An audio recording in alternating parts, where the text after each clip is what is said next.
Yeah, it's hard to say at the moment because he's only just sort of got assessed. It's kind of a tweak in his groin.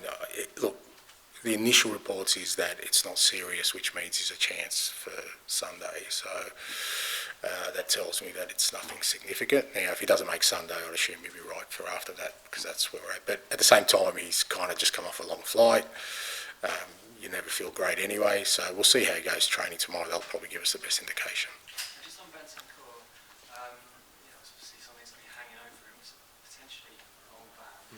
First of all, does he feel, is he in the mentally right place to start with that? Yeah, look, I think so. I haven't spoken to him sort of at length about it deliberately because we do have a big game on the weekend. I think it's important. I think with all these things, my advice to players always, and anyone who's involved in this kind of thing, is to try and stay calm. And there's a process that's involved that really you don't have a lot of control over till it starts. So there's no point sort of adding that anxiety to it. But he trained well this morning, and the group trained well, and he was part of that. So focus is on Sunday, and then obviously post Sunday we'll kind of we'll probably have a longer chat with him and sort of address where he's at. Just finally on Arsenal, one of the standout aspects of their game is the defensive record. You're obviously coming to a new club, or relatively in the last year, with a lot of new signings, and you play very attacking football. But do you anticipate over the coming weeks and months of this season, the defensive record will improve over more time? Yeah, I don't know. I mean, I don't think we've been terrible defensively so far this year. I mean, we've conceded 3 goals and but limited the opposition to fairly few chances. I think we'd almost be top of the league in terms of chances created by opposition. So defensively, I think we've been okay. We've just had a couple of lapses, obviously, but it's the nature of football, mate. If you're going to be more attacking, you're going to have more gaps the other way. I mean, I get it. People say, we want you to be more attacking, but we want you really solid defensively. So we're talking about perfection. That doesn't exist with anyone. So we're erring on the side of being more attacking, aggressive, which is going to mean we maybe concede more than others, but that's fine. I'm comfortable in that space. The key to that is to score more goals than the opposition, which we haven't done so far. Jason, just going back to that game against City, obviously your frustrations are very understandable in the atmosphere and so on, but now you're playing Arsenal rather than trying to stop Arsenal. How much pressure does that put onto you now get a good result? All the fans are looking at you, come on, they'll be playing Arsenal, go and beat them. And also, how do you reflect upon those comments now? I know you mentioned it a little bit before, but how do you reflect upon them now? Yeah, I don't feel any more pressure because I felt the same pressure in that game. I want to win every game. It doesn't change for me. I don't care. I don't care who I'm playing, mate. Let's go out there and play each other. I'm going to want to beat you. I may not, but I'm going to want to. No, I don't know.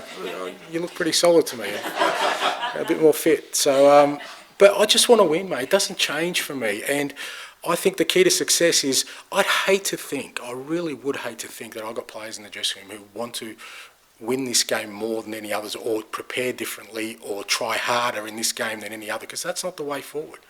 Irrespective, we understand the significance of it, because if we do win, our supporters will be over the moon. I understand that, and if we don't win, they're going to be devastated. But if we prepare this game differently than any other, then I'm disappointed, because I want to win every time, and that's the only way you can be successful. So I make no apologies for that. I'm not going to prepare any different for this game than I did against Newcastle. I will against Coventry on Wednesday. I want to win all the time, and I want our club to win all the time.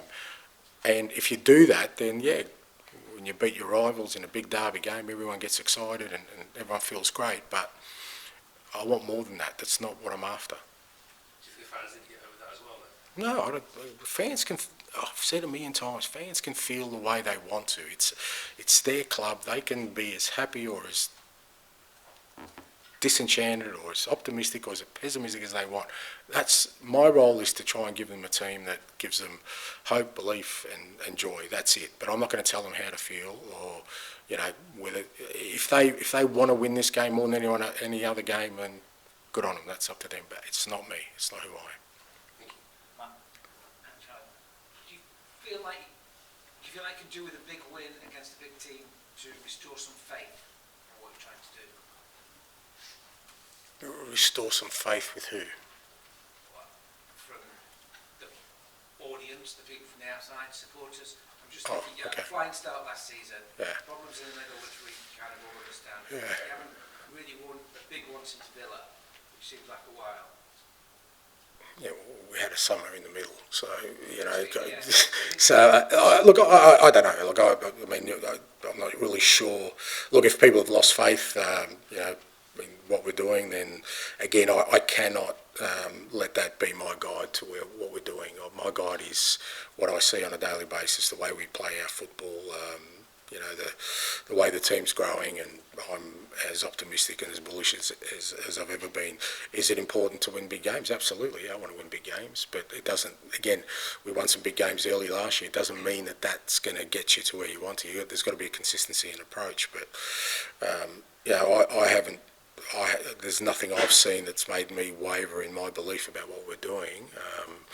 Now, whether that externally is reflected by people's, as you said, faith or belief, again, there's only one way we can sort of change that if people have lost faith in sort of what we're doing here, and that is to perform and win.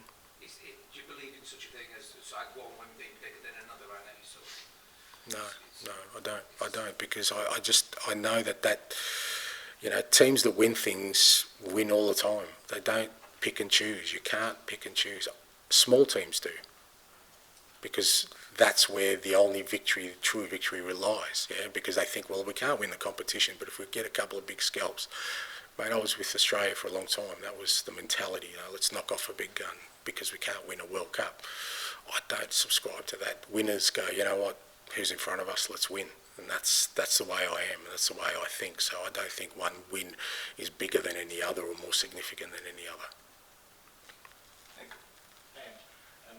It was 23 points, I think, between you and Arsenal last season. Only 3 places, but 23 points, which sounds like a huge number. Is it realistic to bridge that over the course of one season?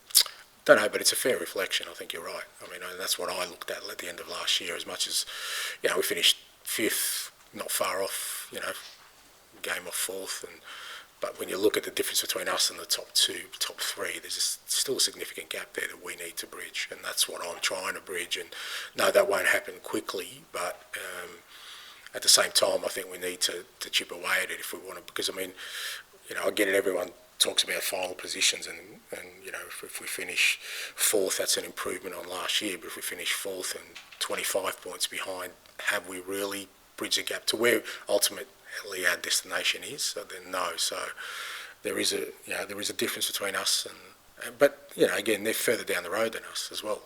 We're kind of a year into it. So if we're 5 years into it or 4 years into it and we're still 20 odd points behind, then you'd kind of say, well, probably I wouldn't be here talking about it. But from my perspective, it's a gap, and that's what we've got to try and close. And just going back quickly to the home game again in April, obviously it ended up very close. First half they got away from you, and maybe once or twice you got done on the counter a bit. Is there any temptation at all to be a bit more circumspect in certain situations, or does a derby not lend itself to that? I guess there can be, but there won't be. Tom, no Odegaard and no Declan Rice for Arsenal, 2 huge players for them. I wonder if you see this as an opportunity. Again, I think, God, it's a hell of a trap to fall into if you think that they're relying on just 2 players. They're 2 important players, but we were missing key players last year as well, but we still managed to have significant performances. And I think a team like Arsenal, that, like I said, have been very, very consistent over the last 2 years, I think can fill sort of whatever gaps they have. They've got still some good quality in their squad.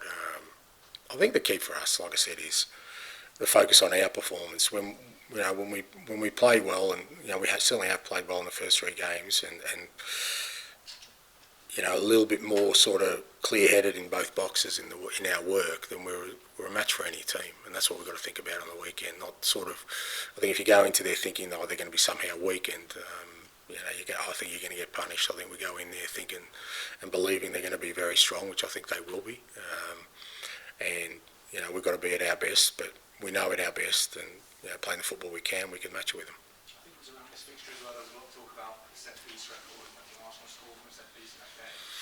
And you said, I think, that you were always very comfortable with the record, because it gets better over time. Are you kind of more confident this season that the Tottenham's record from corners and things will be better? Well, I mean, it's it's the overall. You know, it's about not just improving one area. If I thought if it was just one area that we needed to, fix, but as we mentioned, we were 20 odd points behind the top two last year. I think it's more than one area. So for us, everything, whether it's set pieces, whether it's our general game, our defensive work, our offensive work, our individual players, the quality of our squad, all of it needs to improve. Arsenal definitely are a threat at set pieces. It's something you do have to kind of be focused on. But we need to be focused on sort of all of our game, and it's not just about shutting them down in one area. It's about nullifying their strengths and more importantly for us, accentuating our strengths to overcome it. They might try to fiddle with Enquiries gloves again. I don't know. Yeah, well, he does. So I'm not really sure what. Oh, that's the dark arts, isn't it? Sorry, I've lost my train of thought. Okay. Yeah, if he does, well, okay. I mean, I guess Vic can give them to him. I don't know. They can deal with it. Rock, paper, scissors, whatever it takes. I don't know, mate. Not interested. Okay, we'll go Dom and then finish with Paul, please. Hi, Ange. Earlier this week, England manager Lee Carsley was sat in the chair that you're sat in now, and he was asked whether he feels his team have a responsibility to play attractive, good football, or is his responsibility just to win matches? And he said his responsibility is just the results. How do you feel about that in your role? I think we're all. I think ultimately we're all measured on results. I think that's what I guess defines a successful or unsuccessful era for all of us. So I don't think there's any surprise there. I don't think anything Lee said would be a surprise to anybody. Irrespective of what I do, if the results aren't there, I'm sure all of you will be saying, well, you know what, it's an unsuccessful period, time for a change. So it's all about results. Now, how you get those results, that's kind of that's the secret sauce, mate. That we all do it different ways. So my way is a certain way, others are a certain way. But I do what I do because I want to get results. I want to win games of football and be successful.